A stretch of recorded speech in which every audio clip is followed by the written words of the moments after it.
Guerra Rusia-Ucrania, un mundo dividido en dos. Voy a leer de manera breve la extensa hoja de vida del doctor.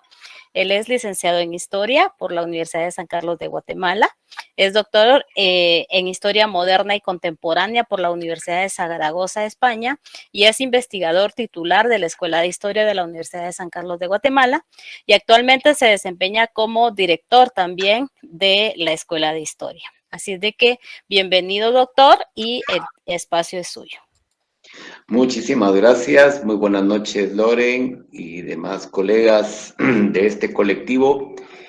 Les agradezco que me hayan invitado a esta noche en este evento que es ya tan famoso, ya tiene su espacio ganado. Vamos a compartir la pantalla. Espero que funcione porque en el ensayo salió bien. Bien, entonces si no se ve la pantalla completa me avisan por favor, que estamos en confianza y creo que no va a pasar nada. Espere, vamos a hacer una cosa.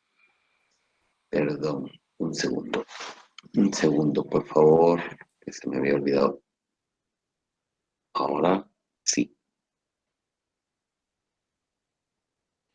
Ahora sí vamos.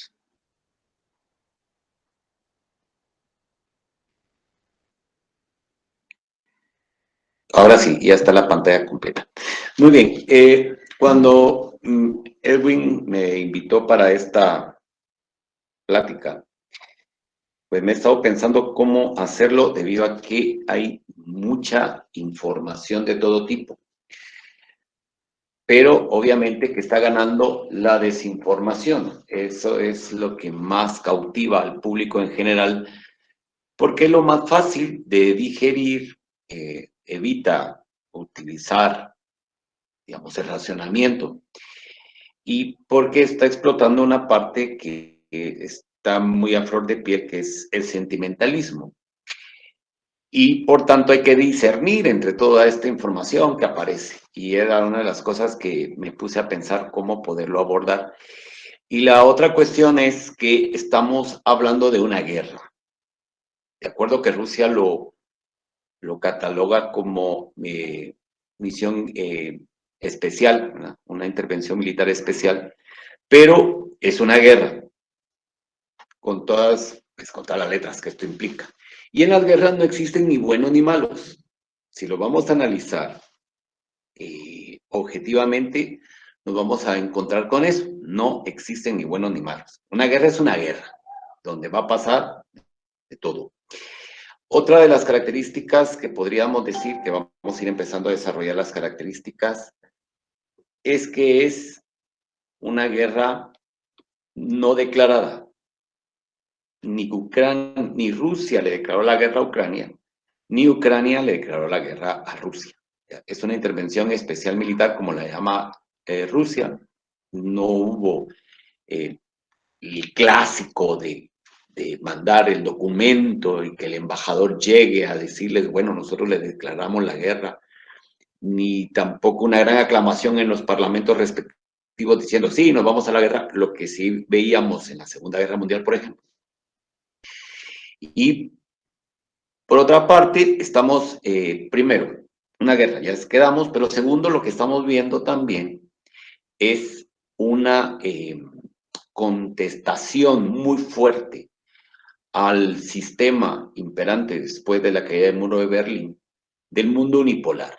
Lo que está ahora sucediendo es eso, una contestación por la parte menos favorecida en esta situación de un mundo unipolar, y por el otro lado, lo que también se aprecia es cómo prácticamente Rusia es la que está haciendo el trabajo militar que posteriormente será aprovechado por China para posesionarse en el espacio que Rusia prácticamente le está limpiando. Digamos, dicho mal y pronto, eso es lo que está sucediendo. Por lo cual, ustedes están apreciando en directo una guerra como todas, que es con un contenido, con unos propósitos, con unos objetivos claramente económicos. Aquí no es la lucha por la democracia, no es la lucha por la libertad, no es la lucha contra un sátrapa, palabras que se escuchan constantemente, o como un criminal o asesino de guerra como Biden ha catalogado a Putin. Aquí lo que estamos viendo es cómo esos intereses económicos están siendo tocados. Y por otra parte también, indirectamente, es una guerra que está favoreciendo a la industria armamentística de Estados Unidos, que había estado de capa caída durante los 4 años del gobierno de Trump. Por eso es que pierde la elección, porque estos veían mermados sus ingresos debido a que esos 4 años no hubo una guerra como la que estamos viendo ahora. Hoy leía que Estados Unidos va a mandar miles de cañones antitanques, drones y tal, y entonces van a aplicar una cláusula del Congreso que permite estas entregas sin que el pago sea inmediato. Cada vez que ustedes leen que Estados Unidos dice que va a dar no sé cuántos miles de millones de dólares en ayuda militar, lo que están viendo ustedes es que todo eso son deudas para el Estado de Ucrania que posteriormente tendrán que ser cobrados. O sea, no es una dádiva, no es un regalo, porque la industria armamentística cobra por todos estos insumos militares que está enviando a Ucrania. Entonces a mí se me ocurrieron 5 puntos, espero que nos dé tiempo, porque ya me dijeron que no es una hora, es menos, que voy a tratarlo de desarrollar y espero dejarnos como 10 o 15 minutos para poder responder preguntas, cuestionamientos, dudas, etcétera. Bueno, primero tenemos que es una guerra, ya lo dijimos, no le pongamos más eufemismos, es eso. Y esa guerra se va a dividir en 3 grandes apartados. Una guerra diplomática, que va a ser la antesala de lo que estamos viendo. Una guerra militar, que es esto que se está desarrollando, pero paralelamente está una guerra propagandística. La guerra en el campo militar la está ganando Ucrania, perdón, Rusia, la está perdiendo Ucrania. Rusia está haciendo lo que quiere en Ucrania. Ya vamos a ver unos mapas. Ahora, la guerra propagandística en Occidente la estaba ganando Ucrania, pero ya la empezó a perder porque está cometiendo muchos errores de comunicación. Y el último fue que el día de ayer a un nazi ucraniano le da la palabra a Zelensky para que hable ante el Parlamento griego. Eso fue un error tremendo. De los anteriores, pues prácticamente quedaron olvidados, como por ejemplo que les haga un repaso a cada uno de los países, qué es lo que no están haciendo, o la última gracia que fue disolver la ONU si no se hacía como él quería. ¿Va? Esos son errores garrafales, producto de la inexperiencia, producto de que ha sido encumbrado. Ya ven que hasta no sé quién dijo que iba a quemar su Oscar si no llegaba este señor a estos premios. Y de todos modos, si este señor hubiera salido, hubiera quedado desbancado por el manotazo que le metió Will Smith al otro. Prácticamente hubiera quedado en nada. En los Grammy, que no tienen nada que ver con esto, pues ahí tuvo su intervención y en todos los parlamentos de Europa y Estados Unidos, pues le han invitado y le aplauden. Y cuando uno lee sus discursos, uno piensa, estamos ante un liderazgo tan malo, pero tan malo, que no se dan cuenta la sarta de mentiras y amenazas y condicionamientos que este señor les está diciendo en su propia casa. Entonces, digamos, ahí sí, la iba ganando, pero con los últimos errores diríamos que está retrocediendo.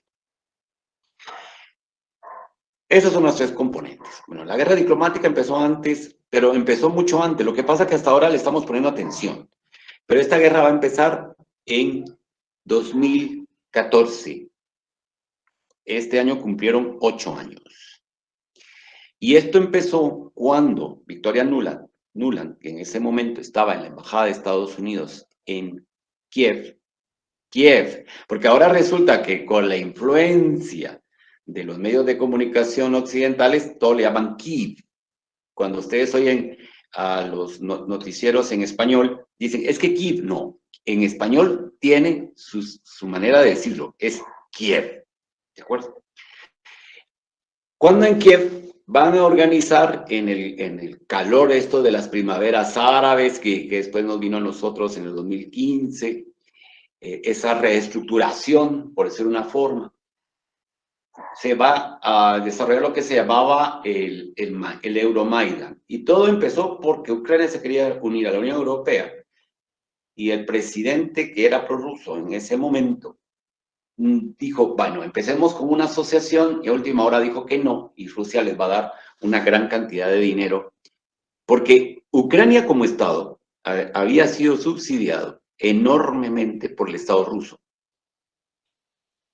Pero los ucranianos les vendieron la idea de que al momento de unirse a la Unión Europea, pues iban a ser como los alemanes de Berlín, por ejemplo, o los belgas en Bruselas, o los franceses de París, claro, las partes nobles, porque ya ahí hay unos lugares que pues se ve la pobreza, ¿verdad? Pero no llega tampoco a la forma escandalizante de nuestras sociedades. Pero digamos, esa era la idea que ellos tenían. Y los Estados Unidos se va a aprovechar esa coyuntura y va a organizar esta Euromaidan, la Plaza del Maidán, que es la Plaza de Independencia, se le llamó así porque era el intento de la libertad por unirse a Europa. Va a ser manejado por los Estados Unidos, pues obviamente triunfan, el presidente de ese momento huye a Rusia y la parte del este y algunos sectores del sur, que son de mayoría de habla rusa, son rusoparlantes, se van a levantar contra el gobierno de Kiev, que en ese grupo ya se veían claramente el protagonismo, ¿verdad?, de las organizaciones nazis que durante la Segunda Guerra Mundial habían apoyado a los nazis y habían también contribuido al exterminio de población judía ucraniana. Eso está consignado. O sea, que ahora los medios hagan como que no existió, esto ya es otro asunto. Pero eso hasta el 2014 se sabía. No por chisme, sino porque está verificado, documentado y analizado por historiadoras e historiadores. Entonces el este se levanta y vamos a ver una represión como en Odessa, donde los alzados en contra del gobierno nuevo de Ucrania se refugian en el edificio de los sindicatos y los queman vivos, y las autoridades ucranianas no intervienen. Y eso también nadie se acuerda. Entonces, Crimea es muy estratégico porque ahí están dos bases y sobre todo la base naval en el Mar Negro de Rusia, que está en el puerto de Sebastopol. Y Crimea también se opone al gobierno de Ucrania, llegan unos hombrecitos verdes porque no llevaban ninguna insignia, y al final Crimea se separa de Ucrania y se autoproclama república y después se anexa a Rusia. Pues ahí ya veamos que estaba la cuestión. Empiezan las sanciones contra Rusia, y que cada 6 meses automáticamente las renovaba la Unión Europea y Estados Unidos y Japón y Australia. Digamos, tenemos a una Rusia que estuvo 8 años para prepararse. O sea, no es una guerra que empezó, para la inmensa mayoría de los seres humanos del planeta empezó el 24 de febrero del 2022, pero esta guerra empezó en 2014.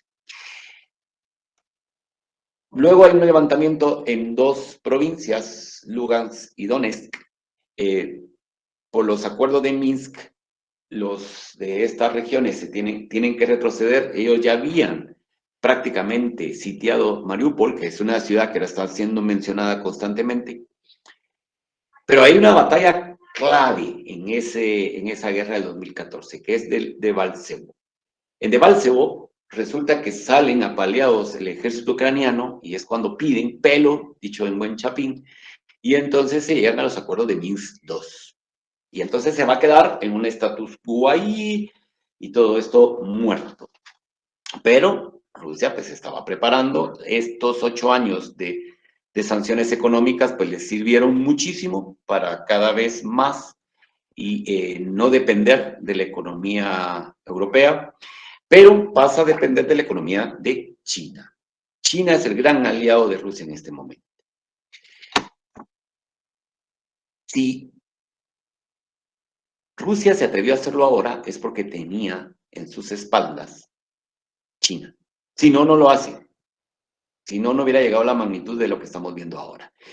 Aquí estamos viendo una de los titulares del periódico La Stampa, que es el periódico milanés por excelencia, titulado Carnicería, y pensando que estaban en Kiev, y resulta que esto es en Donetsk. ¿Por qué? Porque lo mejor del ejército de Ucrania, junto con las fuerzas del batallón Azov, están en el Donbass o en Mariupol, toda la región del Donbass. Por eso es que cuando se dan cuenta de que no es la carnicería que ellos esperaban, que no eran los rusos, pues ahora ya nadie habla de esto y entonces tuvieron que hacer un nuevo invento que es Bucha, que nadie sabía hace 8 días que existía este pueblo y ahora todo el mundo lo menciona.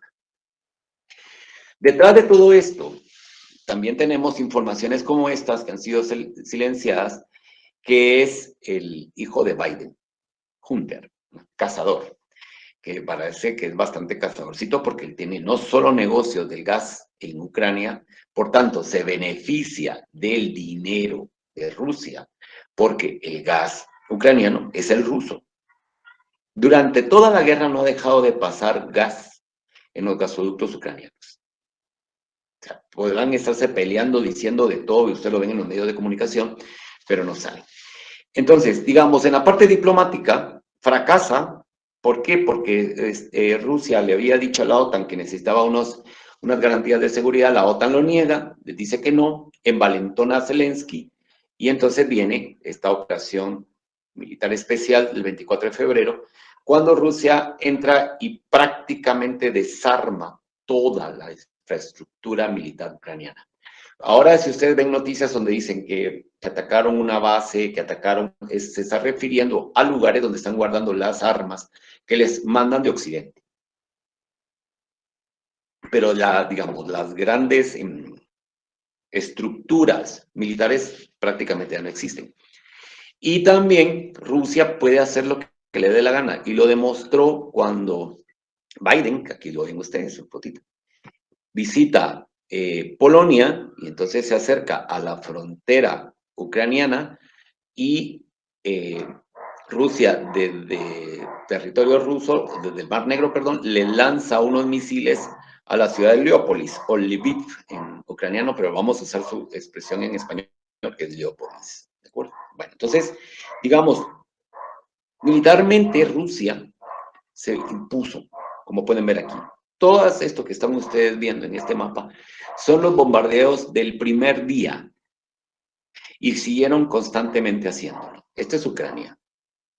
Aquí está Odessa. Toda esta parte del sur es rusófona, es decir, hablan ruso, rusófona, perdón, hablan ruso. ¿Ya? Y entonces, desde aquí, digamos, Ucrania es un invento. Lo que dijo Putin es cierto, es cierto. ¿Ya? O sea, Ucrania es un invento de la Unión Soviética, porque antes había estado dividida entre una parte de Rumanía, otra parte la tenía Hungría, otra parte la tenía Polonia. Por ejemplo, Leópolis, Lviv, esta era polaca,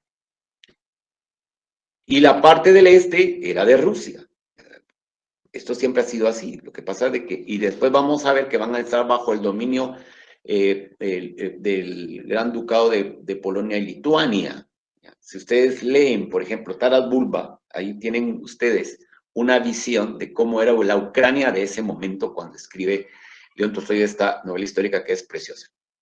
Bueno, entonces, toda esta parte del occidente ucraniano, hablan ucraniano y polaco, sobre todo aquí hablan polaco, aquí hablan húngaro, aquí hablan rumano. ¿Ya? Y luego tenemos aquí otro país que es Moldavia, que tiene un conflicto con Rusia por una región rusófona, que es esto, que es la Transnistria. Por eso los moldavos, ustedes se dan cuenta que no han dicho esta boca es mía, porque ellos tienen aquí la quinta columna dentro de casa. Entonces ellos no han intervenido. Bien. Este es Mariupol, que está aquí, ¿verdad? Que este es el mar de Azov, que está acá. Entonces, Rusia en la actualidad tiene cooptado este mar, este es el gran puerto, 2 puertos tiene Ucrania importantes, que son Mariupol y Odessa. Esto está cerrado porque ahí es unos grandes combates, y Odessa también. O sea, no hay salida al mar. De hecho, el 50% de la producción de trigo de Ucrania se va a perder, y el otro 50% no se va a poder exportar, y por eso es que ya se ha dicho que va a haber mucho hambre. Estas son las operaciones y que se pensaron que iban a darse, porque esto se empezó a filtrar o dejarse que se filtraran digamos, en los medios de comunicación, y entonces aquí ya tenemos cómo realmente fue el ataque. Este fue el ataque, justo. Van a atacar hacia el río Dnieper, que esto es lo que divide la parte rusófoba de la parte ucraniana, a excepción de esta región del sur. Aquí está Transnistria, perdón, yo me había puesto aquí, pero es aquí. Aquí ya lo podemos ver. Entonces, Odessa, que es un puerto que 90% de habla de ruso, y ahora está pues, cerca. ¿Ya? La península de Crimea ya es de Rusia, y esta es la parte de Lugansk y Donetsk, y aquí va. Bueno, ciudades claves. Mariupol. Bueno, Melitopol ya está tomada. Mariupol, ahora ya lo veremos un mapa cómo van. Kharkov, que es esto, que esto será el siguiente.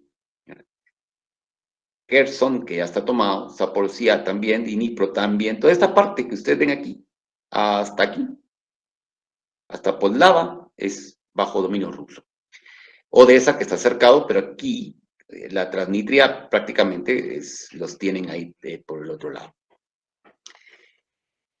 Y Kiev. Ahora, Kiev simplemente fue cercada, nunca se pensó tomar. Nunca. ¿Ya?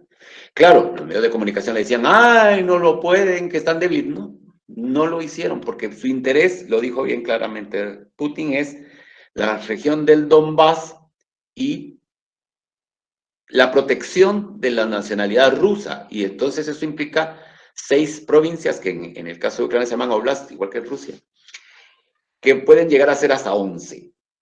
Entonces eso es lo que van a querer. O sea, los rusos lo que van a querer es quedarse con esto. El río Dnieper va a marcar la división. Aquí tenemos a los famosos chechenos que van a participar. Estos chechenos están entrenados en la guerra de una manera impresionante, porque fueron los que pelearon en las 2 guerras de Chechenia, obviamente, y ahora están adictos, total y absolutamente, a Rusia. Esos son los movimientos iniciales. Aquí los pueden ver. Aquí empezó. Y ahora prácticamente esto ya desapareció. Ahora estamos en otro escenario. Bien. Aspecto económico, acuérdense, no lo pierdan de vista. Aquí estamos viendo enfrentarse lo que es un Estados Unidos que quiere imponer sus criterios. ¿Por qué? Porque su economía está debilitada. Espero que me dé tiempo de llegar ahí. Y una Rusia que estaba preparada y quiere imponer sus condiciones en la parte del este, junto con una OTAN que siendo manejada como siempre por Estados Unidos, y una Unión Europea que está totalmente debilitada. O sea, si algunos ustedes pueden ver que se estén pegando de tiros en los pies, son los líderes de la Unión Europea. Entonces tenemos, por ejemplo, palabras como las de Barack Obama, cuando nos dice: Rusia lanzó anoche un ataque descarado contra el pueblo de Ucrania en violación del derecho internacional y los principios básicos de decencia humana. Entonces viene otra y le contesta: el hombre que bombardeó Libia hasta la edad de piedra y la dejó plagada de marcados de esclavos, ahora tiene algo que decir sobre el derecho internacional y principios básicos a la decencia humana. Bienvenidos al 2022 a todos. Precisamente hoy, cuando se suspende a Rusia de la Comisión de Derechos Humanos, prácticamente es que esa comisión está muerta. Siempre ha estado así, porque no se han logrado aplicar las resoluciones de esta comisión en temas como Palestina, Libia, Yemen, que es una guerra olvidada, pero que va a empezar prácticamente también junto con la que estamos analizando. Y la de Yemen, hayan hecho unos bombardeos terribles. La de Siria también. Bueno, entonces este es el ataque relámpago, ya lo hemos hablado, que va a ser de una manera muy bien diseñada. Todos esos puntitos rojos es donde estaban las bases militares más importantes de Ucrania, que fueron blanco. ¿Ya? Estos son los blancos. Y prácticamente ahora, no pude ya poner el último mapa, Rusia se está concentrando aquí. Rusia lo que quiere es esta parte. toda la parte del sur hasta Odessa para unirlo con Transnistria, que es esta zona. Por tanto, dejarán a Ucrania sin acceso al mar, porque van a controlar la margen izquierda del río Dnieper, que es este, y por tanto ellos van a determinar qué sale y qué no sale. Aquí está otra foto, otro mapa. Miren, no hay cómo ver las guerras con mapas. Un consejo. Y el otro consejo que les doy es no sigan noticias como CNN, BBC, ni siquiera Sputnik, que puede ser que uno diga, ay, sí, que quiero leer Sputnik. No, sigan analistas militares. Ellos saben claramente qué es lo que está pasando. La OTAN lo sabía desde el inicio. De hecho, anteayer Stoltenberg dijo, Rusia lo que quiere es la zona del Donbass y toda la parte sur. Y uno dice, pero un mes le llevó darse cuenta que es eso. Un mes. Ahora ya lo tiene claro. Y hoy la ministra de Defensa del Reino Unido dijo lo mismo. Entonces dice, no, pero ya pasó más de un mes y esto se supo desde el principio porque Putin lo dijo claramente que era lo que quería en aquel famoso discurso cuando anunció la intervención. Curiosamente, este mapa es genial porque nos permite ver todos los que se opusieron o se abstuvieron para denunciar la glorificación del nazismo son los que están apoyando a Ucrania.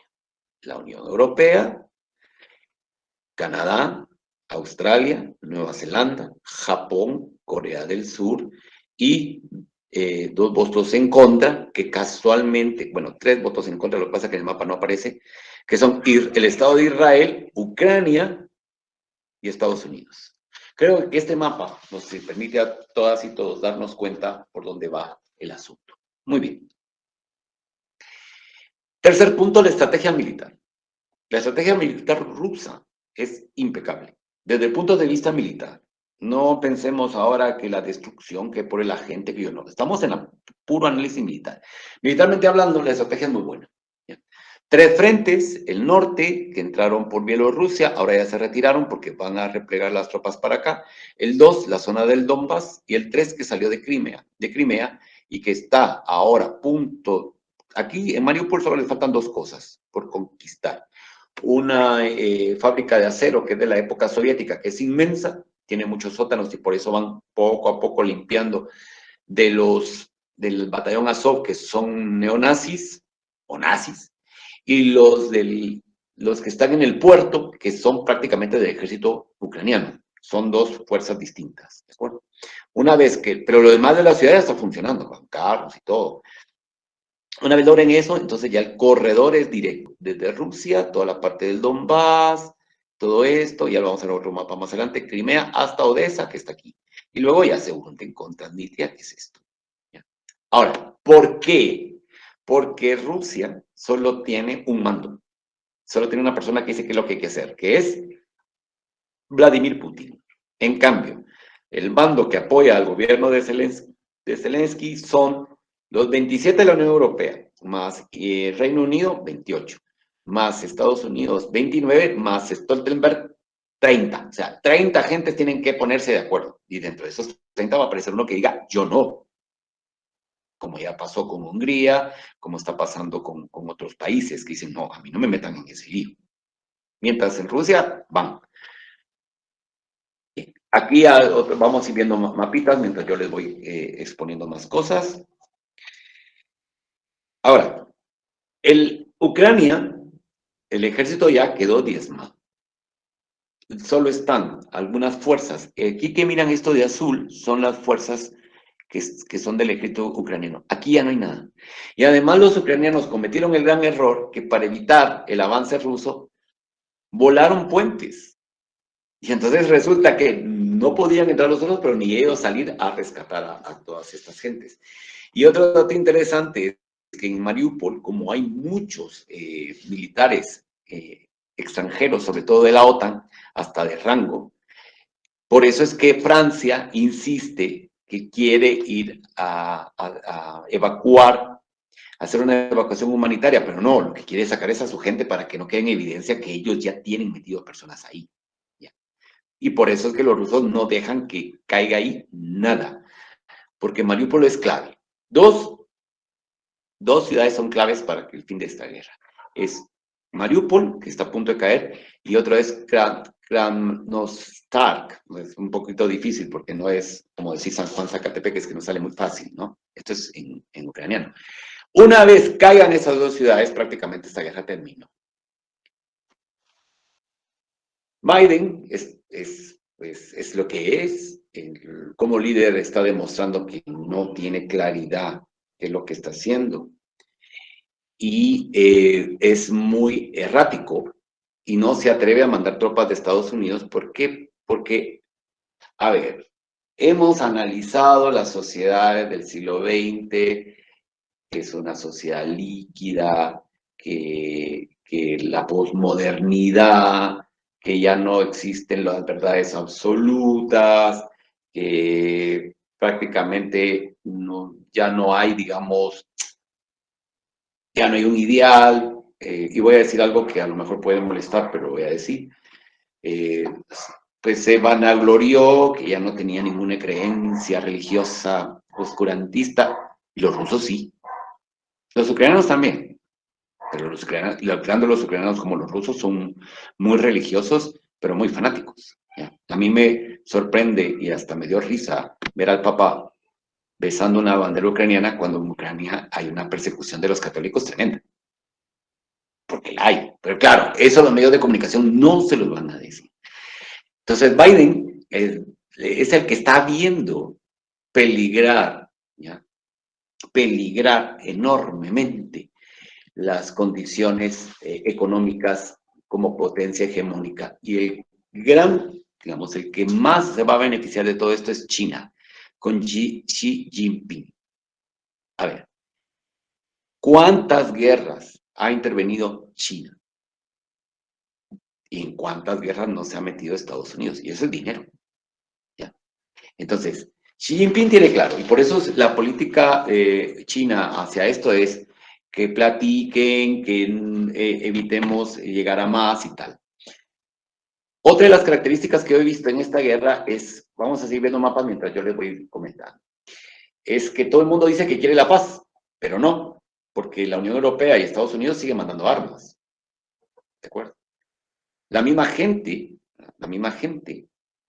sigue apoyando, digamos, el que se mande armas, porque creen que aquí se está gestando una especie como de cruzada por la democracia, por la libertad. Pero si en los mismos Estados Unidos las personas no tienen ya esto tan interiorizado como lo quieren hacer pensar. Por tanto, mientras el occidente se debate entre sus problemas internos, pues Rusia tenía claras las cosas y Ucrania fue el peón. Ucrania para mí es el gran peón de ese gran combate. Porque siempre dijimos, es que Estados Unidos va a dejar de ser primera potencia y va a llegar China. Pero todo eso, y aquí viene otra cosa que sé que no puede gustar, todos esos cambios solo se dan por medio de unas guerras. Digamos, la hegemonía de Estados Unidos fue a raíz de la Segunda Guerra Mundial. La hegemonía de Inglaterra fue por la cantidad de guerras que provocó en el siglo XIX, y así nos podríamos ir para atrás. No hay un periodo de la historia que podamos decir no hubo guerras. No hay. ¿Que queremos ser todos pacíficos? Pues esa es una pretensión idílica, porque en la realidad eso no es factible. No es factible. Aquí seguimos viendo los mapas de los avances rusos. Ahora ya cambió. Rusia ya se va a quedar concentrado aquí, en esta parte que estoy señalando. Y lo demás sigue bajo su dominio. Es decir, no están ocupando el territorio, pero no se puede mover nadie, porque aquí están los rusos observándolo todo. ¿Se acuerdan que este Mus, creo que fue, dijo que le iban a cortar el sistema de geodireccional a los rusos y sus satélites? Resulta que los rusos desde hace muchos años habían desarrollado un sistema propio. Por tanto, en Ucrania nadie puede hablar por teléfono con otro que no estén ellos enterados qué es lo que quieren hacer. Hoy salió la noticia de que el espionaje alemán había detectado las voces de los rusos en Bucha. Eso es mentira. Los rusos tienen totalmente controlado no solo el espacio aéreo, de Ucrania, sino también el espacio de las comunicaciones. Todo lo oyen, todo lo ven. Así es de que no hay que hacer tanto caso a estas noticias que están saliendo. Y vamos a seguir viendo. Aquí está Mariupol. Esto fue hace como 15 días, ahora esto ya no es así. Y aquí ya está tomado por los rusos, prácticamente solo son una fabriquita que está como por acá y el puerto que está aquí. Todo lo demás, insisto, ya está bajo manos rusas. Y aquí pueden seguir viendo ustedes su avance. Esto que ven aquí en azul es una bolsa, porque los rusos están aplicando una táctica que les sirvió mucho en Alepo, en Siria. Entonces, encerraron a todos estos aquí. Y ahora ya los dividieron, como lo hicieron en la batalla de Leningrado. Ya los dividieron y ahora están eliminándolos poco a poco. ¿Ya? Aquí está este pueblo que les decía yo, Kramatorsk, que en cuanto sea tomado, la guerra se acabó. Yo calculo que esta guerra va a terminar el 9 de mayo. Calculo, pero esa es pura especulación mía. Muy bien. Ahora, ¿por qué un mundo dividido en dos? ¿Por qué se me ocurrió a mí esa pregunta? Por una sencilla razón. Si ustedes ya vieron el mapa de la aprobación del acuerdo para sancionar toda forma de exaltación del nazismo, vimos qué países votaron a favor y quiénes en contra y quiénes se abstuvieron. Pues resulta que cuando ustedes ven esto, el apoyo que le están dando a Ucrania son los mismos. Los mismos que reconocieron al gobierno de Juan Guaidó en Venezuela, los mismos que fueron a atacar Libia, los mismos que atacaron Afganistán, los mismos que atacaron en Siria, los mismos. Pero luego tenemos otro mundo que no está en esto. Ese mundo que tiene varios grupos, por supuesto, pero que en esta guerra los ha logrado unir. Por ejemplo, el mundo árabe, India y Pakistán, que son enemigas, pero que resulta que ahora no es que sean amigos, pero bajaron las hostilidades e indirectamente están apoyando a Rusia, indirectamente. ¿Ya? Los países de África, algunos países de América Latina, pero la clave aquí van a ser dos, China e India. A ver, China e India, entre los dos, reúnen a la mitad de la población mundial. Son 3.000 millones de habitantes, redondeándolo, es un poquito más, pero 3.000 millones, 300.000, pónganlo para no pelearnos. ¿Qué es la economía o qué perspectivas económicas puede tener un mercado, hablando en términos capitalistas, de 3.300 millones de habitantes, con un mercado de 430 millones de habitantes, que es la Unión Europea? Asúmenle a los Estados Unidos 350 millones, o sea, no le llegan ni siquiera al millón. Entonces, obviamente que si Rusia se lanzó a esto, es porque tiene claro que tienen en sus manos la llave económica actual. Resulta que en Alemania, en el año pasado, bueno, faltan 3 minutos porque quisiera oírles, gana las elecciones para el canciller federal y gana el partido de los socialistas, el SPD. Bueno, en Alemania no es que elijan directamente, ahí se elige el parlamento y el parlamento vota por el líder que tenga más votos ante ese parlamento y obviamente que al tener más escaños en el parlamento alemán, el Bundestag, el Partido Socialista Alemán, el SPD, pues fue el invitado por parte del gobierno del presidente federal a formar gobierno. Y entonces van a hacer una alianza entre los verdes, Die Grüne, los verdes, que son ecologistas, y los liberales, el FPD. ¿Cuál es ese problema ahí? Que el liderazgo está fragmentado en 3 formas distintas de ver el mundo. Los socialistas son socialdemócratas, los liberales, pues, libre mercado, no intervención del Estado, bajar todo tipo de subsidios, y los verdes están en contra de el carbón, la energía nuclear, el petróleo y el gas natural. Prácticamente los verdes lo que quisieran es tener leña, como dice en un video muy simpático de Putin cuando aclara esto. Entonces ahí dentro del seno del gobierno alemán hay un gran conflicto, ¿Por qué? Porque Alemania es el motor de la Unión Europea. Y lamentablemente Alemania no tiene el liderazgo que tuvo con Angela Merkel y por tanto son tan erráticas las decisiones que está tomando. ¿Se acuerdan ustedes que la semana pasada se dijo que un gasoducto, Yemal, no me acuerdo cuál es el otro nombre, que une Rusia a Alemania, cero gas llegó a Alemania? ¿Pero qué pasó? Los depósitos de Gazprom, que así se llama la empresa estatal rusa, que distribuye el gas a todo el mundo, bueno, a Europa. Resulta que Gazprom se enteran que los alemanes, cuando pidieron tiempo para lo del pago, que vamos a explicar esto en medio segundo, se enteran que los alemanes quieren confiscarlo y entonces empiezan a bombear gas de sus depósitos de Alemania a Rusia. Ahí es cuando Putin también toma la medida de que a partir de ahora el gas se lo van a pagar en rublos. Y si no tienen rublos, en oro. ¿De qué? Vamos a ver. ¿Qué sostiene el valor del dólar y del euro? Papelitos. La producción. El poder adquisitivo de su población. El que puedan tener más medios para importar y exportar. Pero lo que estamos viendo ahora es que el rublo ya es una moneda refugio. ¿Por qué? Porque sí tiene una sustentación y está sustentado en oro y en su capacidad de poder distribuir hidrocarburos como son el gas y el petróleo. Cuando empezó la guerra, en el 24 de febrero, se cambiaba, el dólar eran 84 rublos por un dólar y 88 o 90 rublos por un euro. En la actualidad está 74 rublos por un dólar y 82 rublos por un euro. Miren, no hay como los datos. O sea, yo puedo decirles de aquí de miles de cosas, pero el dato para nosotros tiene que ser fundamental. ¿Quién está ganando entonces la batalla económica? Rusia. No, es que eso es prorruso. No, no, no, no. El dato. El dato.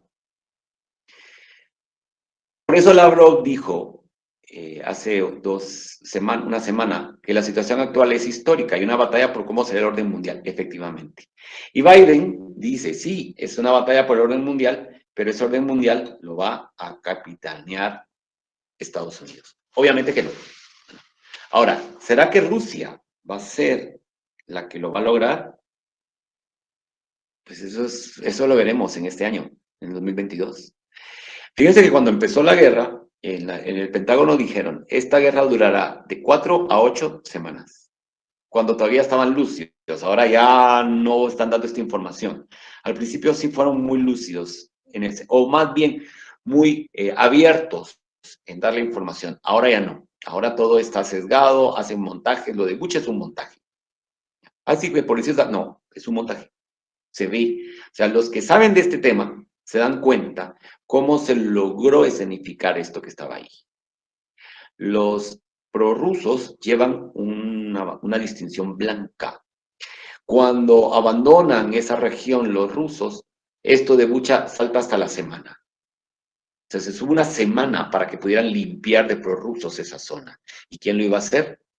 Entonces no hay que ser demasiado listo. Y de ahí volvemos a esta estampa, valga la redundancia, de la estampa, donde información sesgada, falsa, a montones. Esto es una falsedad porque no fue en Kiev, sino fue en Donetsk y lo mismo ha pasado en Bucha, lo mismo pasó en Siria con las fotos que nos montaron de las que sucedía en Alepo. Los cascos blancos hacían escenificaciones tremendas al respecto. Y digamos, ¿qué va a suceder? Que sería la pregunta. Bueno, los historiadores no somos futurólogos. Siempre lo he dicho en clase y lo repito. Tenemos que, primero, tener claro, los rusos van a ganar. Ahora, ¿cómo van a administrar, por decir de una manera, ese triunfo? Veremos. Veremos si se cumple lo que dijo la vocera del gobierno de Estados Unidos cuando dijo, hemos quebrado la economía rusa, lo dijo a los 2 días que empezó la guerra y las sanciones, y miren, llevamos un mes y una semana y resulta que Rusia económicamente está muy bien. El día de anteayer tuvo que hacer un pago Rusia de letras por 68 mil millones de dólares. Pero ellos tienen 300 mil millones de dólares congelados en bancos de Estados Unidos y la Unión Europea. Ya lo pagaron, pero digamos lo sacaron de su caja, no de lo que tenían ellos guardadito para estos pagos. Pero solo en concepto de ganancias por petróleo y gas, Rusia este año acumulará de ganancias 331 mil millones de dólares. Entonces, son de las cosas que hay que analizar. Y luego, si nos vamos a ver los datos de inflación de Estados Unidos, España, que están muy mal, Alemania, Francia, por decir los más virulentos, no vamos a repasar toda la Unión Europea porque todos están en una recesión muy fuerte, porque la inflación está muy alta. Aparte que ya empezaron a escasear productos. Nosotros en un momento dado también lo vamos a padecer. Bueno, hay más mapas. Tenemos ahora la presión de Estados Unidos contra China, porque ellos quisieran que China se uniera a las sanciones contra Rusia. Y es impresionante cómo China está diciendo lo que piensa por medio de Twitter. Y esto es por un Twitter de la vocera del Ministerio de Relaciones Exteriores de China cuando dice: ¿puedes ayudarme a luchar contra tu amigo para que pueda concentrarme en luchar contra ti después? O sea, los chinos lo ven así. Los chinos lo ven así. Entonces, esto es una batalla en todos los planos, militar, económico, propagandístico, de los dos bandos. ¿De acuerdo? O sea, yo sé que Occidente dice, no, es que Rusia hace propaganda. No, Occidente también. ¿Ya? Y entonces Occidente lo que hace es exaltar el sentimentalismo, ¿ya? Y ocultar la realidad. El economista que no es nada prorruso tituló hace 2 semanas: Rusia ataca al dólar, exigirá el pago del gas en rublos a Europa, Reino Unido o Estados Unidos. Bueno, hay sanciones, llevamos un mes y una semana de sanciones, pero Estados Unidos, con la boca callada, volvió a importar petróleo ruso. Calla la boca. ¿Por qué? Porque fue a Venezuela y Maduro le dijo, bueno, sí, pero las condiciones las pongo yo. Y la primera es que me vas a quitar todas las sanciones, me vas a reconocer como el gobierno legítimo. Si no, no. Fueron a Arabia Saudita y los árabes sauditas le dijeron, no podemos subir la producción. Ni modo, si ellos saben la producción, baja el precio. Y ellos se están enriqueciendo bestialmente. Llega Boris Johnson, pensando que eran como las colonias de antes, que se le iban a inclinar, y también lo mandaron de paseo, solo con un papelito de buenas intenciones. Por tanto, están muy preocupados. ¿Por qué? Porque sus economías dependen precisamente de eso, del gas. Y luego, si nos vamos a los componentes que hacen posible nuestras televisiones inteligentes, nuestros celulares, las mismas computadoras, aquí la cosa está peor porque muchos de los materiales utilizados para esta industria vienen de Ucrania o de Rusia. Por tanto, los que no hayan cambiado su celular, empiecen a hacerlo porque se nos va a venir esto. Muy bien. Ya esta ya de las últimas. Los precios de la comida están subiendo por todos lados, ya no solo es en Guatemala, es a nivel general del 2022. No está haciendo nada halagüeño para ningún país en sus economías. Y aquí tenemos este mapa, me encanta, porque esto es de un analista militar suizo, que lo hizo cuando llevaban 2 semanas de la guerra. Y él describe muy bien todo lo que está pasando. Y ustedes se dan cuenta, aquí con flechitas, prácticamente esta es la zona donde se van a concentrar los rusos, lo que ven en rojo. Lo amarillo les va a servir solo para mantener sus posiciones, pero es esto lo que quieren. Y los que aparece aquí como en forma corinta es para que convergen en Leópolis, es para tener claro que cuando entra algo aquí de la frontera, estos desde sus misiles, ya sea desde Rusia o del Mar Negro, lo aniquilan. Muchos mercenarios ya regresaron porque se dieron cuenta que no es la guerra de videojueguitos. Esto también va a ser subido en un Twitter por el Ministerio de Relaciones Exteriores de China. La comunidad internacional, para ellos dicen, esta es la comunidad internacional. O sea, todos los que se oponen a la invasión rusa son estos. Esta es la comunidad internacional. Y como ven, aquí hay un gran resto. Bueno, Argentina y otros hoy dijeron que sí, porque saben que todo esto es una pantomima. Y por tanto, el mundo realmente se está gestando, el nuevo mundo se está gestando, o sea, el mundo del siglo XXII y que va a abarcar el XXIII se está gestando entre Washington y Pekín. Eso es lo que estamos viendo. Ya hace como 2 días hubo unas declaraciones del Pentágono donde dieron a entender, miren, no le pongamos tanto el asunto a Rusia porque aquí el problema va a ser China. Y ahí es donde tendríamos que apuntalar y no estamos preparados para eso. Este cuadro, en ruso, por supuesto, es una fuente rusa. Aquí pueden ver ustedes cómo, bueno, el rublo va a llegar hasta 140. Ahora, cuando toman esta muestra, estaba a 83.44, que eso fue hace 4 días, y en la actualidad está a 74.5. Sigue fortaleciéndose el rublo frente al dólar. Este es el gasoducto que les dije, que viene de aquí, el Yemal, el otro nombre aquí está en ruso, pero yo no sé ruso, que pasa por Ucrania, por Bielorrusia, pasa por aquí y llegaba aquí. Ahora todos estos ramales empezaron a mandar el gas de regreso a Rusia. Por tanto, los europeos... Es que todo el mundo dice, bueno, es que Europa, pobrecitos, porque cuando es el invierno, pero como no es invierno, no tienen necesidad de gas, tiene el calor. Y la calefacción, pero el aire acondicionado es electricidad, y la electricidad se produce con gas. Entonces, sea el clima que sea, y no es solo pensar en el hogar que van a tener calefacción o van a tener aire acondicionado, es la industria. De hecho, la gran industria farmacéutica alemana dijo que si no llega el gas ruso, van a tener que parar, porque no van a tener otra manera de combustión para poder seguir con sus operaciones. Hemos aplastado completamente la economía de Rusia, decía Jen Psaki 2 días después de la invasión, y resulta que no, sigue para, ya le dije el dato, recientito, calientito. Y este es un acercamiento de lo que es Mariupol. Aquí ya pueden ver ustedes que ya es todo bajo dominio ruso. Esto ya se redujo, esto ya desapareció. Lo que pasa es que estos son mapas de hace 3 días y la situación cambia constantemente. Por eso es que no me dio tiempo a actualizarlo.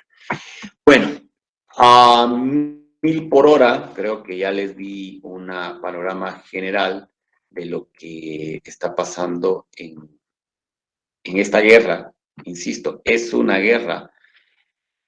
Militarmente la está ganando Rusia, económicamente están en un tira y afloja muy fuerte. O sea, la batalla para mí, más que lo militar, que es lo que nosotros estamos viendo, la batalla donde se está librando lo más intenso es en la parte económica. ¿Por qué? Porque eso es lo que va a determinar quién va a cortar el bacalao en el mundo después de esta guerra. Esta guerra sí nos va a marcar.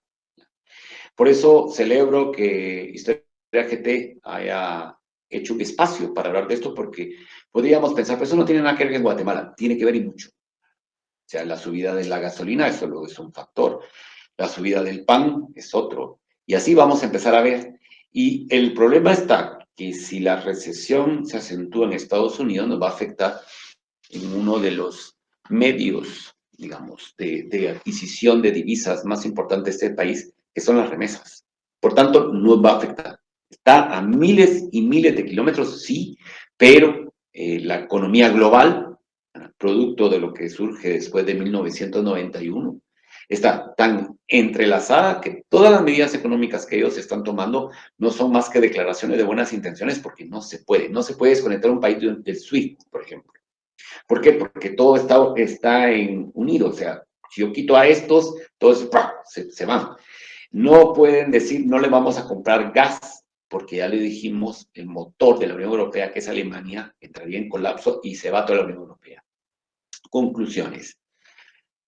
Lo que sí puedo yo decirles es que la Unión Europea está en un momento muy difícil, a punto de desaparecer por su política errática de apoyar a Estados Unidos y no estar velando por los intereses de la misma Unión Europea. Dos, el dólar está en la cuerda floja. En la cuerda floja. Ahora, las monedas más fuertes son el yuan y se le está subiendo el rublo. Porque todas las transacciones entre China y Rusia serán en yuanes y en rublos, las transacciones entre India y Rusia serán en rublos y en, me olvidó ahorita el nombre de la moneda de India, rupia, en rupias. Lo mismo va a ser con Pakistán, lo mismo está pasando ya con los países árabes. Por tanto, muchos países, Irán, que fue uno de los primeros, Venezuela también, muchos de los países empiezan a poner sus barbas de remojo y dirán, si seguimos solo confiados en que los Estados Unidos, porque usamos el dólar, pueden condicionar nuestra economía, mejor. Ahora que están distraídos haciendo esto, empecemos a irnos. Y el oro está cobrando una gran importancia.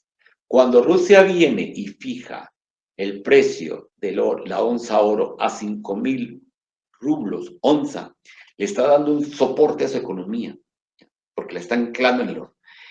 Estamos volviendo, por tanto, a lo que fueron los acuerdos de Bretton-Woods, cuando se fijó el patrón oro como fundamento de las monedas, que se eliminó con la guerra del petróleo de los años 70, y ahora pues se dan cuenta que necesitan un sustento porque Estados Unidos lo que hace es, hay necesidad de dinero, la maquinita. La Unión Europea, igual, pero esa maquinita que hace esas monedas, esos papelitos, no tienen sustentación. Yo lo dejaría aquí. Les agradezco su atención. Espero haber aclarado algunas ideas. Una hora que ya me pasé da margen solo para un repaso así muy general, ya puntualizaciones si ustedes lo desean por medio de las preguntas. Muchas gracias y quedo a su disposición. Muy bien, doctor, muchas gracias a usted por este análisis tan profundo que nos presenta y que nos aclara muchas cosas acerca de las noticias que nos llegan a nuestros países tan tergiversadas, ¿no? Y entonces este análisis tan puntual es bastante necesario. Ya nos están llegando las preguntas, ha despertado bastante interés con nuestros amigos de acá de la página. La licenciada Olga Pérez pregunta, ¿qué incidencias tiene la conflictividad y tensiones entre los pueblos sometidos a las fronteras nacionales? Una pregunta interesante, les voy a decir el por qué. Porque me ha sorprendido, y también con esto me pueden linchar, pero aquí yo estoy como un profesor que analiza las guerras. Me ha sorprendido la postura que están tomando la izquierda. Por eso me parece interesante, porque así es como se tendría que ver y analizar desde la izquierda. No como lo están haciendo. Están diciendo, es que estamos contra los imperialismos. Es que aquí no es el imperialismo. A ver, sí lo es. Estamos viendo un imperio caer, otro que aparentemente ya había caído y está sirviendo como para sobrevivir y salir adelante, y otro que está en la trastienda observando el problema porque sabe que son los que vienen.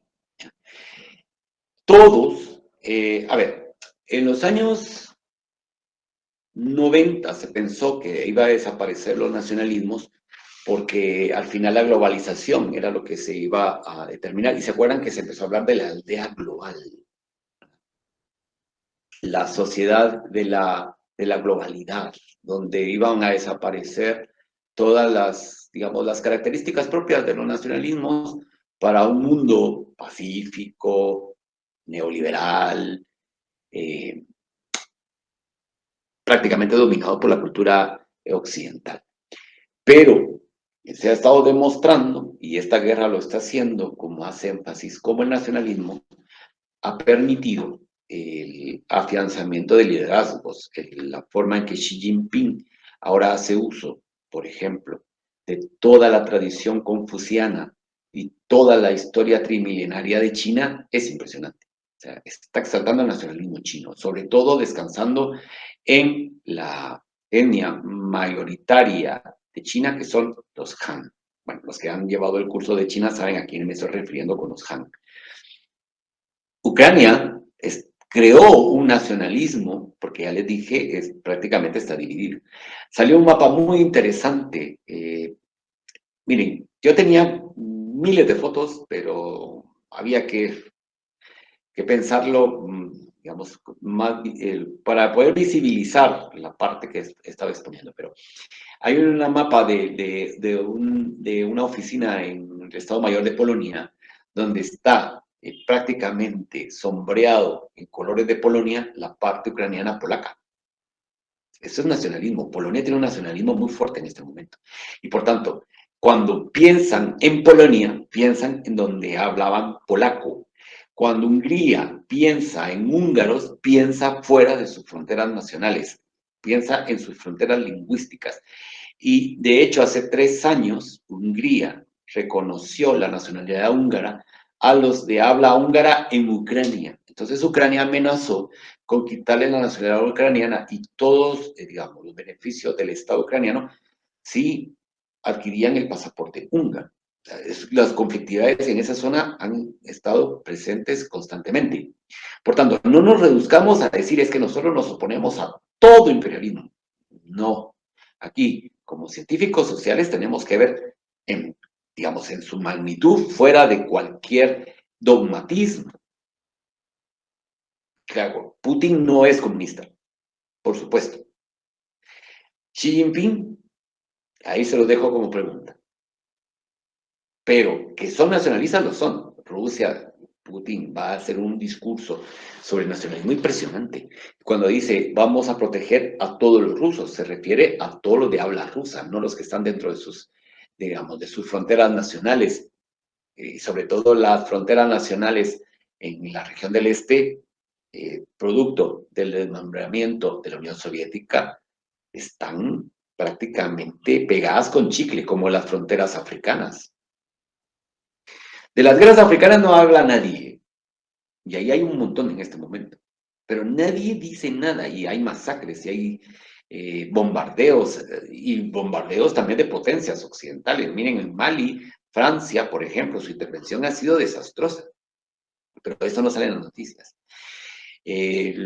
Por lo mismo, por la forma en que se les impuso a estados nacionales de forma decimonónica, cuando ahora, obviamente, si estamos viendo un cambio del mundo, también la reconfiguración de las fronteras tendrá que cambiar, porque va a obedecer a esa nueva forma económica, si no es que hasta un nuevo modo de producción, si nos lanzamos al agua así directamente.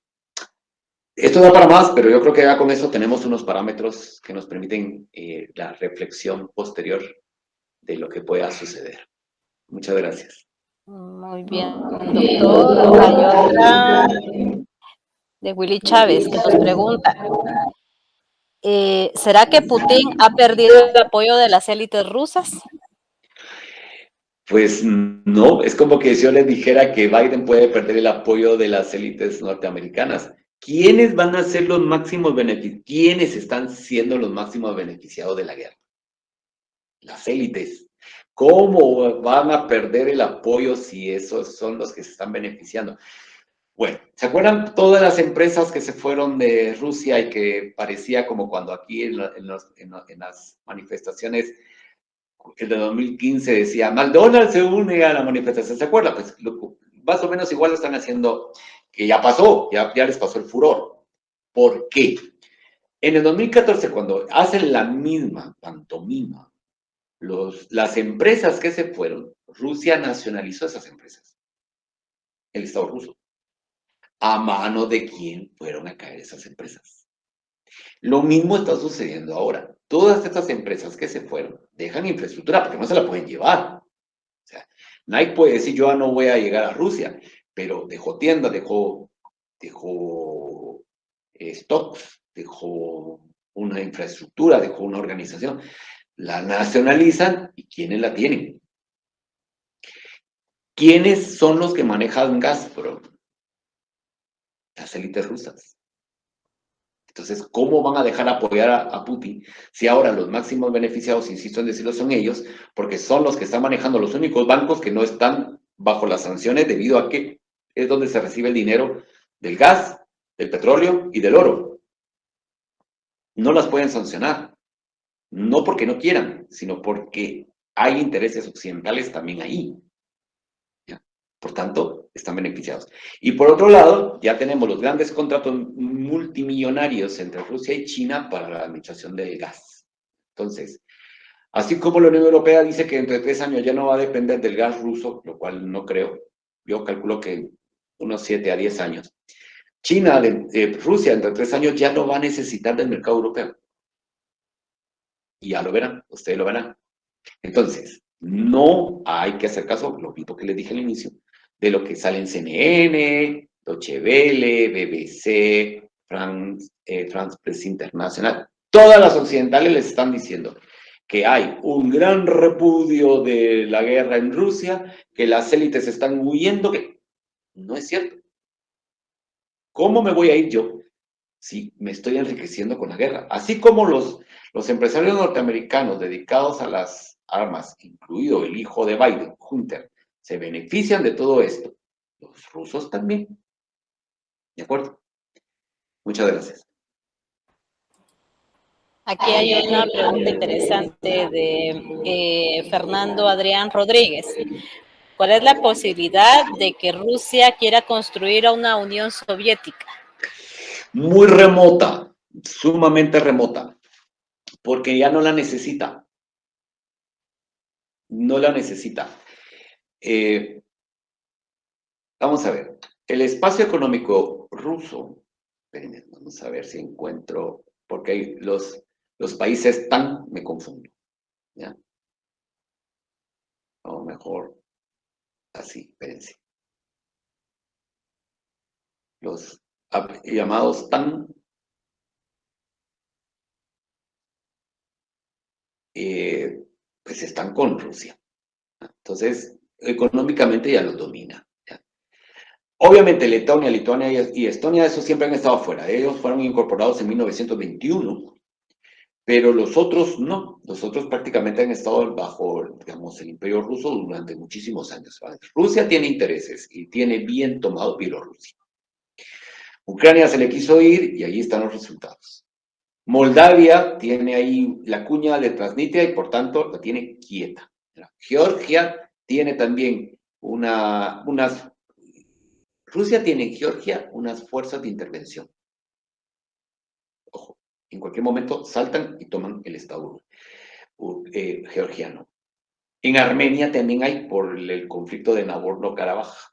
Bueno, en Georgia, ¿por qué? Porque ahí hay unos paísitos que se llaman Osetia del Norte y Osetia del Sur, y resulta que la Osetia del Sur se independizó y es un país que solo está reconocido por Nicaragua, en el caso de América. Bueno, entonces ahí no pueden hacer nada, económicamente depende también del gas.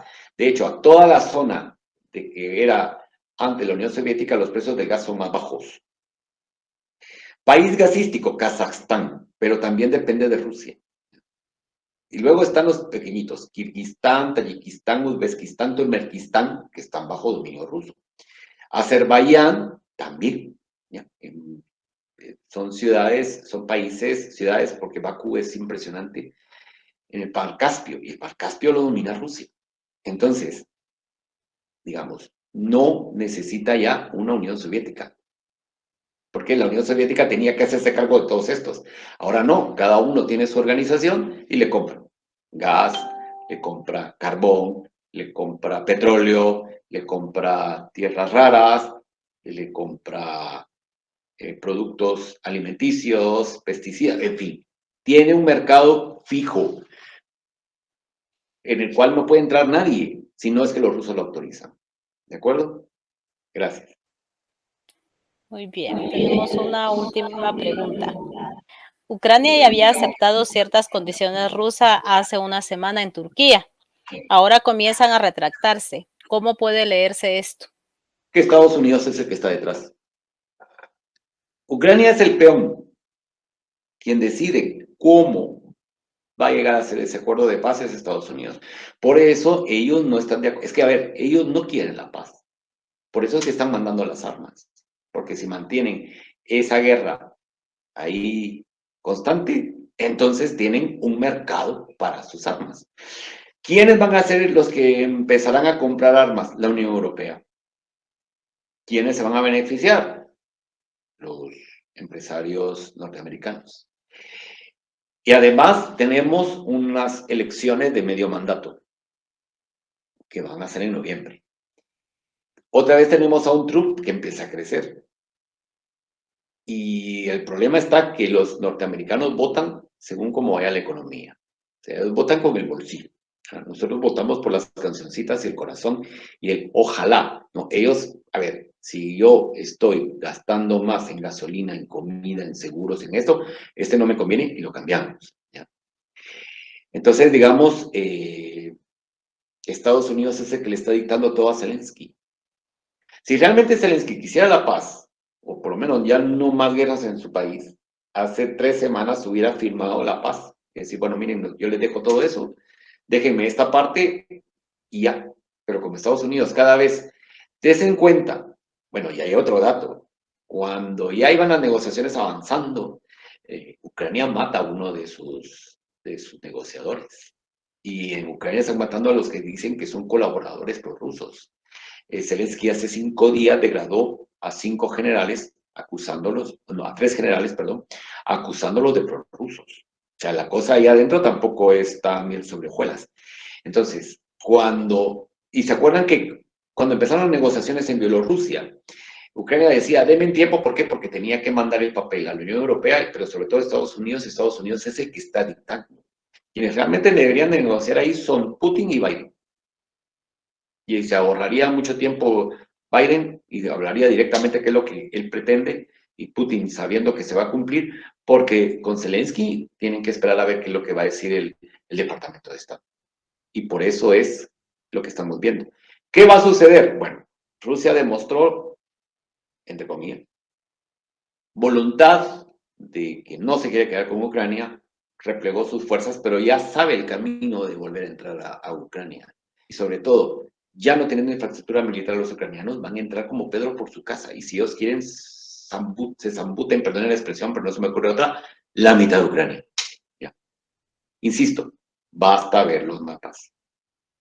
Solo con eso, uno ya se da cuenta para dónde va la estrategia. Muchas gracias y me parece que esa era la última pregunta. Muchas gracias, doctor. Tenemos aquí saludos de Catarina Escobar, que de México lo felicita que por el excelente análisis. Dirza Cruz también, y hay otra serie de preguntas, pero por el factor tiempo. Ustedes mandan. No las podemos contestar todas. Entonces, por mí me quedo aquí hasta la medianoche, como la Cenicienta. Muchas gracias, doctor. Pues agradecemos profundamente su análisis tan pertinente y científico, ¿ya? Que es lo que necesitamos tanto, y le damos un espacio para que se despida de nuestro público, que ha estado bastante inquieto hoy. Ha despertado mucho interés su conferencia, doctor. Sí, me lo imaginé. Bueno, muchísimas gracias por haber asistido esta noche por medio virtual.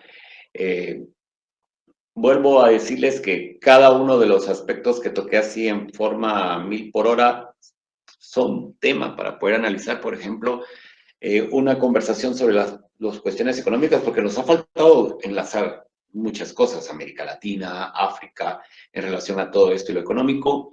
Pero bueno, espero haber contribuido para sus análisis, para sus reflexiones y sobre todo, para que no se dejen engañar.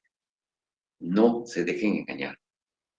Analicen, confronten y siempre piensen, a ver, si medios de comunicación que jamás de los jamases se han puesto del lado de los oprimidos, ahora resulta que están diciendo que están del lado del pueblo ucraniano, ahí hay algo raro. Ahí hay algo muy raro. Ya solo con eso, ustedes ya tendrían como para poder ir con pies de plomo y con pinzas, aceptando muchas de las mentiras que están diciendo. porque están diciendo muchas mentiras. Ahora cualquiera puede tener un canal de Facebook, yo quisiera tener esa posibilidad de tener mi canal así como lo que he visto. Hay unos muy buenos, hay un mexicano que me impresiona, le he aprendido mucho de sus explicaciones. Hay un cubano que es un general del Estado Mayor de Cuba que hace unos análisis militares excelentes, el suizo que les enseñé, por ejemplo. O sea, son fuentes fiables, o sea, que me están dando el dato puro y duro, y con base a ese dato empiezan su análisis, no con el sentimentalismo que vemos en nosotros. Otra cuestión, si estamos hablando de una guerra, esto me lo tienen, bueno, hay un economista español brillante, que ese le he aprendido mucho en cuanto a la cuestión de la economía rusa, ¿ya? Y él dijo que perdiendo nada, y con datos, insisto, gráficos, esto va hasta acá, esto es este día, esto es ese día.